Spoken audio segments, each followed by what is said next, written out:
Morning दोस्तों, मैं mastermind आप लोग का स्वागत करता हूं आपके अपने YouTube channel the vision classes में। आज मैं फिजिक्स सब्जेक्ट का मॉडल सेट लेकर के आया हूं जिसका ऑब्जेक्टिव सॉल्यूशन कराऊंगा।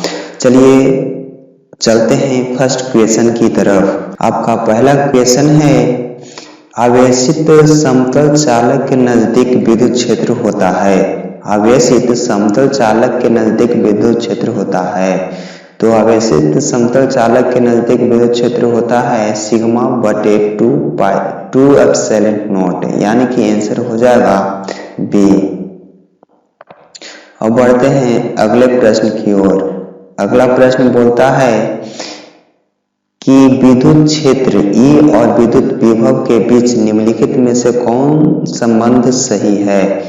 तो विद्युत क्षेत्र और विद्युत विभव के बीच जो संबंध होता है E बराबर -dV/dr होता है, यानी कि आंसर ए हो जाएगा। अब बढ़ते हैं अगले प्रश्न की ओर। अगला प्रश्न है, 9 किलोमीटर त्रिज्या वाले गोलीय चालक की विद्युतीय धारिता होती है। तो 9 मीटर त्रिज्या वाले गोलीय चालक की विद्युतीय धारिता होती है, इसका होगा आंसर ए, यानी कि 1 माइक्रोफैराडे।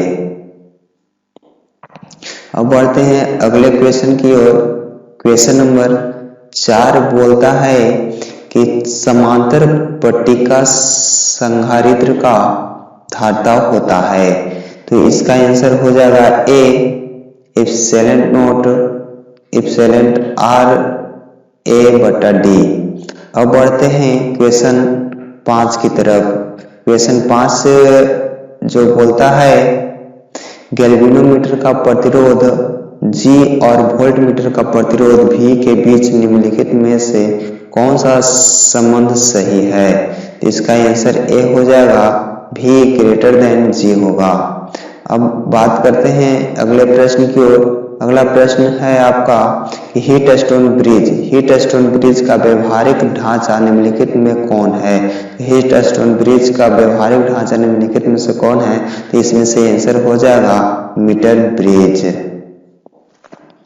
अब बढ़ते हैं अगले प्रश्न की ओर। अगला प्रश्न है सातवां क्वेश्चन कहता है कि एक तार का विशिष्ट प्रतिरोध निर्भर करता है इसके लंबाई पर, अनुप्रस्थ काट के व्यास पर, द्रव्यमान पर, पदार्थ की प्रकृति पर। इसका जो आंसर हो जाएगा पदार्थ की प्रकृति पर। अब बात करते हैं अगले प्रश्न की ओर। अगला प्रश्न है, किरचॉफ को ही किरचॉफ का नियम भी कहा जाता है। तो किरचॉफ के बिंदु नियम में निम्नलिखित में कौन भौतिक राशि संरक्षित रहता है। तो इसका जो पहला नियम है, इसमें आपका आवेश संरक्षित रहता है, यानी कि ऑप्शन नंबर 20 सही होगा। अब बात करते हैं अगले प्रश्न की ओर। अगला प्रश्न है, धारावाही चालक के अंदर इलेक्ट्रॉन की गति होती है। धारावाही चालक तार के अंदर इलेक्ट्रॉन की गति होती है, वह त्वरित रहता है, यानी कि ऑप्शन नंबर 20 सही होगा। अब बात करते हैं अगले प्रश्न की ओर। अगला प्रश्न है, विद्युत परिपथ की शक्ति होता है। ये सब कोई जानते होंगे कि विद्युत परिपथ की शक्ति क्या होती है। इसका आंसर हो जाएगा सी, V²/R। अब बात करते हैं अगले प्रश्न की ओर। अगला प्रश्न है आपका कि चुंबकीय क्षेत्र में गतिशील आवेश पर बल के लिए निम्नलिखित में कौन सही है। तो इसका आंसर हो जाएगा आपका बी। अब बात करते हैं अगले प्रश्न की ओर। अगला प्रश्न है आपका कि चुंबकीय फ्लक्स का मात्रक होता है। तो आप लोग जानते होंगे कि चुंबकीय फ्लक्स का ऐसा मात्रक वेबर होता है। अब बढ़ते हैं अगले प्रश्न की ओर। अगला प्रश्न है, जिस परिपथ के सिर्फ प्रतिरोध है उसका शक्ति गुणांक क्या होगा। तो इसका आंसर हो जाएगा डी, R/√R² प्लस ω²L², यानी ऑप्शन नंबर डी होगा। अब बढ़ते हैं अगले प्रश्न की ओर। अगला प्रश्न है, प्रत्यावर्ती धारा का मूल वर्ग माध्य मान होता है। तो शिखर मान शिखर धारा का मान बटा √2 हो जाएगा, यानी कि ऑप्शन नंबर सी होगा। अब बात करते हैं अगले प्रश्न की ओर। अगला प्रश्न है, एक चुंबक के चुंबकीय लंबाई Lm और ज्यामितीय लंबाई Lg के बीच निम्नलिखित में कौन सही संबंध है? तो 15वां नंबर क्वेश्चन का आंसर हो जाएगा Lg बराबर 6/5 Lm, यानी कि आंसर ए सही होगा। अब क्वेश्चन नंबर 16 पर चलते हैं। 16 क्वेश्चन है, यदि BH पृथ्वी के चुंबकीय क्षेत्र का क्षैतिज घटक और डेल्टा नमन कोण हो तो पृथ्वी के चुंबकीय क्षेत्र के लिए निम्नलिखित में कौन सही होगा? तो इसका आंसर सही हो जाएगा ए, यानी कि BH बटा cos डेल्टा।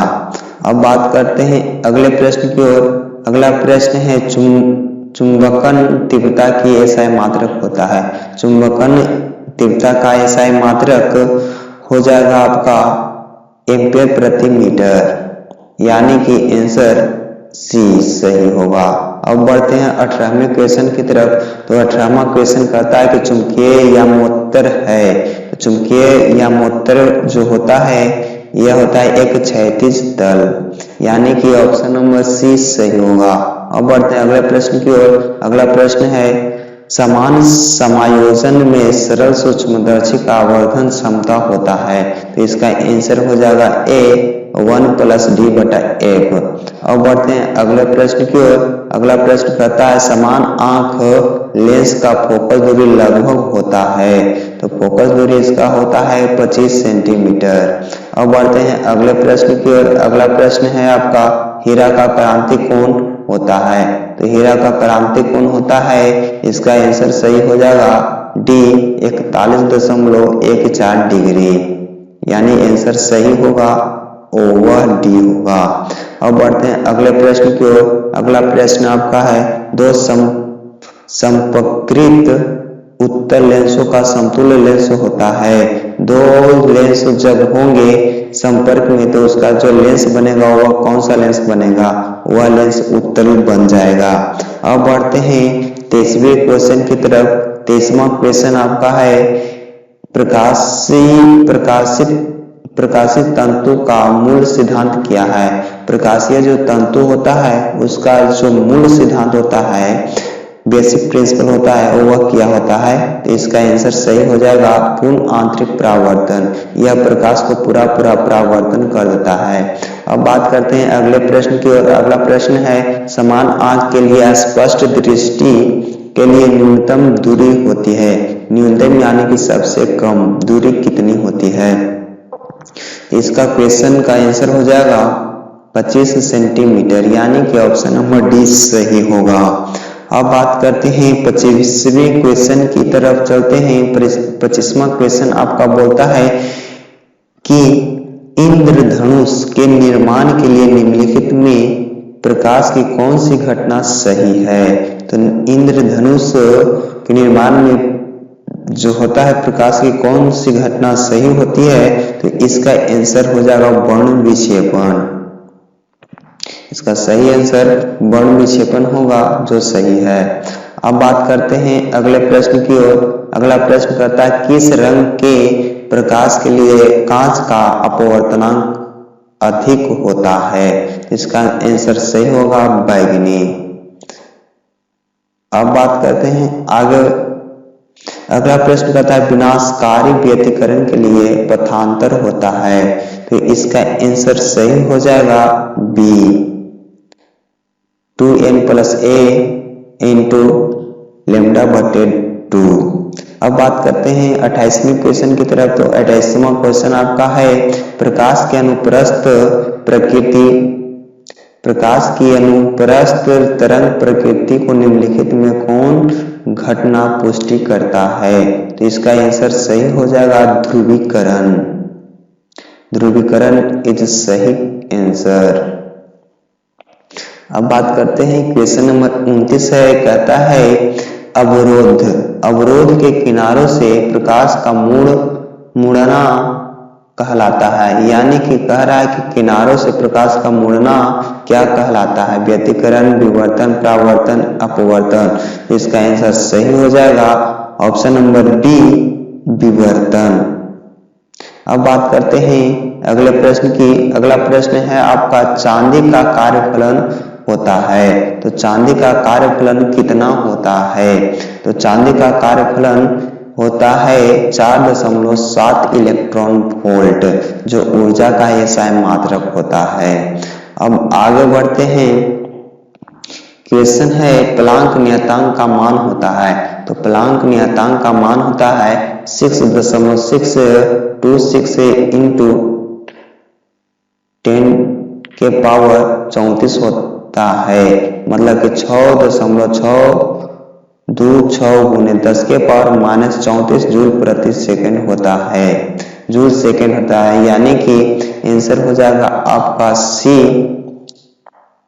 अब बढ़ते हैं अगले प्रश्न की ओर। अगला प्रश्न है फोटोन का गतिक द्रव्यमान होता है। तो फोटोन का गतिक द्रव्यमान कितना होता है या क्या होता है? इसका आंसर हो जाएगा आपका बी, h/c लैम्डा।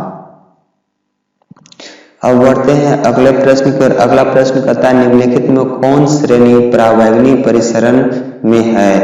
तो इसमें आपका आंसर सही हो जाएगा लाइमर श्रेणी, क्योंकि बामर श्रेणी में दृश्य प्रकाश पड़ता है। अब बात करते हैं रेडियो एक्टिविटी के लिए निम्नलिखित में कौन उपयुक्त नहीं है? तो ये नाभिकीय घटना, प्राकृतिक घटना, परमाणविक घटना, स्वतः स्फूर्ति घटना। तो इसका आंसर सही हो जाएगा प्राकृतिक घटना नहीं है। आगे बढ़ते हैं। क्वेश्चन है आपका, तेजी से चलने वाला इलेक्ट्रॉन होता है। तेजी से चलने वाला इलेक्ट्रॉन को कहते हैं बीटा किरणें।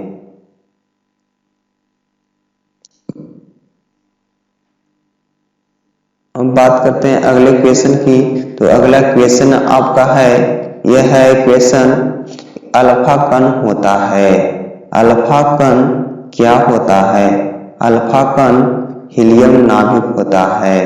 हीलियम नाभिक को ही अल्फा कण कहते हैं। अब अगले क्वेश्चन है कि प्रेसी एंटीना के परास टीवी प्रेषण टावर की ऊंचाई और पृथ्वी की त्रिज्या r के बीच संबंध होता है। इसका संबंध होता है d = √2HR होगा। अब बढ़ते हैं अगले प्रश्न की ओर। अगला प्रश्न है आपका 38वां नंबर क्वेश्चन कहता है मूल अवस्था में हाइड्रोजन परमाणु की ऊर्जा होती है। मूल अवस्था में हाइड्रोजन परमाणु की ऊर्जा होती है। इसका सही आंसर हो जाएगा डी, -13.6 इलेक्ट्रॉन वोल्ट। अब बढ़ते हैं अगले क्वेश्चन की तरफ। अगला क्वेश्चन कहता है जब अपद्रव को नैज अर्धचालक में मादित किया जाता है तब अर्धचालक की चालकता घटती है, बढ़ती है, समान रहती है, शून्य हो जाती है या बढ़ जाती है? इसका आंसर सही होगा बढ़ती है। अब अगले प्रश्न है कि नोर गेट का बुलियन व्यंजक क्या होता है? तो आप लोग जानते हो कि नोर गेट, और गेट और एंड गेट ये मूल व्यंजक होते हैं। तो नोर गेट में नोट गेट जोड़ दिया जाता है तो ये नोर गेट बन जाता है। तो यानी कि इसका आंसर सही होगा सी। अब बात करते हैं अगले प्रश्न की। अगला प्रश्न है आपका अर्धतरंगी दृष्टिकरण में 50 हर्ट्ज के निवेश आवृत्ति के लिए निम्नलिखित में कौन सही निर्गम आवृत्ति है? तो इसका सही आंसर हो जाएगा 50 हर्ट्ज। अब बढ़ते हैं अगले प्रश्न की ओर। अगला प्रश्न कहता है द्विधारी संख्या 1110 का दशमिक संख्या निम्नलिखित में कौन सही है? तो इसका हो जाएगा आंसर बी। 30 का जो दशमलव दशमिक संख्या है 01110 इसका दशमिक संख्या क्या होगा? तो 30 होगा, यानी कि ऑप्शन नंबर बी है। अब बढ़ते हैं अगले प्रश्न की ओर। अगला प्रश्न है आपका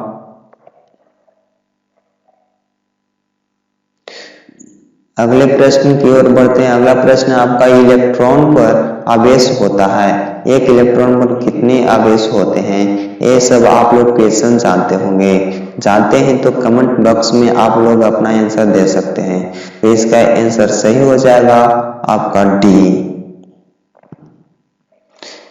इलेक्ट्रॉन पर कितने आवेश होते हैं? तो -1.6 गुने 10 के पावर -19 कूलम होता है। अब बढ़ते हैं अगले क्वेश्चन। 44वें क्वेश्चन कहता है इस साइलेंट नोट के बराबर होता है।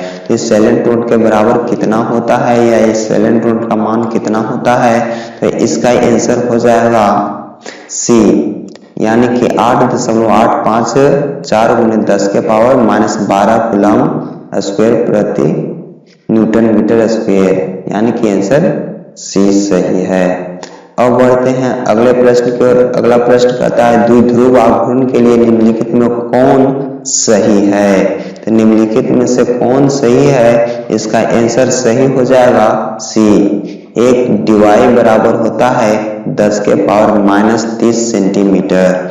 अब बढ़ते हैं अगले प्रश्न की ओर। अगला प्रश्न कहता है चित्र में ए और बी के बीच समतुल्य धारिता होगी, तो समतुल्य धारिता होगी आपका 3 वो कैपेसिटर है, यानी कि C/3 हो जाएगा।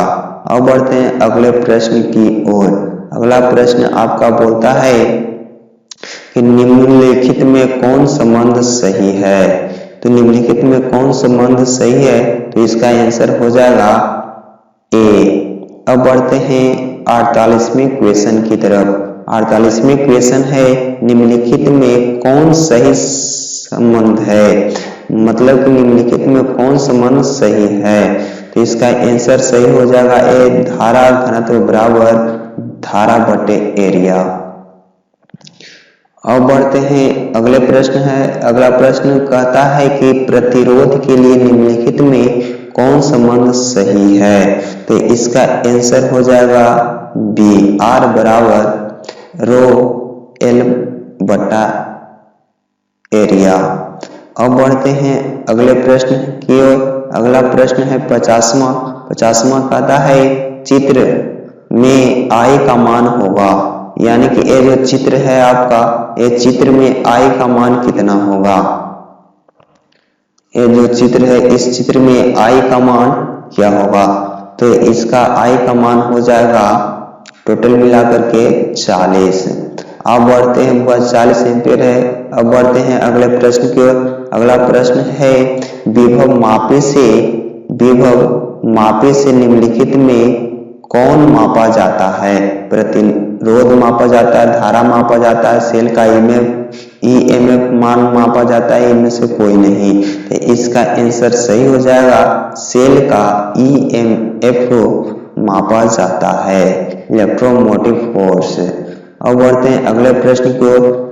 1 किलोवाट घंटा के बराबर होता है, कितना जूल होगा? तो इसका आंसर सही सी हो जाएगा, यानी कि 3.6 गुने 10 के पावर 6 जूल, जो सही आंसर है। अब बढ़ते हैं अगले प्रश्न की ओर। अगला प्रश्न कहता है 1 टेस्ला होता है, 1 टेस्ला बराबर कितना होता है? ये आपका प्रश्न दिया गया है मॉडल पेपर में। तो इसका सही आंसर हो जाएगा 1 वेबर प्रति मीटर स्क्वायर। अब बढ़ते हैं अगले प्रश्न की ओर। अगला प्रश्न है आपका चुंबकीय फ्लक्स होता है, तो चुंबकीय फ्लक्स का आंसर सही हो जाएगा ए, फ्लक्स मतलब चुंबकीय फ्लक्स बराबर आपका होगा V factor into A factor. अब बढ़ते हैं आगे। 55 नंबर क्वेश्चन कहता है कि विद्युत चुंबकीय तरंग का वेग होता है, तो विद्युत चुंबकीय तरंग का वेग होता है, इसका आंसर सही हो जाएगा बी। अब बढ़ते हैं अगले प्रश्न की ओर। अगला प्रश्न है आपका फोटोन का ऊर्जा होता है, फोटोन का ऊर्जा क्या होता है? इसका आंसर सही हो जाएगा E बराबर HV। अब बढ़ते हैं अगले प्रश्न की ओर। अगला प्रश्न है आपका, कहता है कि एक इलेक्ट्रॉन वोल्ट के बराबर होता है, एक इलेक्ट्रॉन वोल्ट के बराबर कितना जूल होता है? तो इसका सही आंसर हो जाएगा 1.6 और 10 के पावर -19 जूल, जो आंसर ए सही है। अब बढ़ते हैं अगले क्वेश्चन की तरफ। तो जो क्वेश्चन 58 है, क्वेश्चन कहता है कि निम्नलिखित में कौन सही होगा? तो इसका आंसर सही हो जाएगा ए। अब बढ़ते हैं अगले क्वेश्चन की तरफ। अगला क्वेश्चन है, द्विधारी योग के लिए निम्नलिखित में कौन सही नहीं है? इसका आंसर डी हो जाएगा। अब बढ़ते हैं अगले प्रश्न की ओर।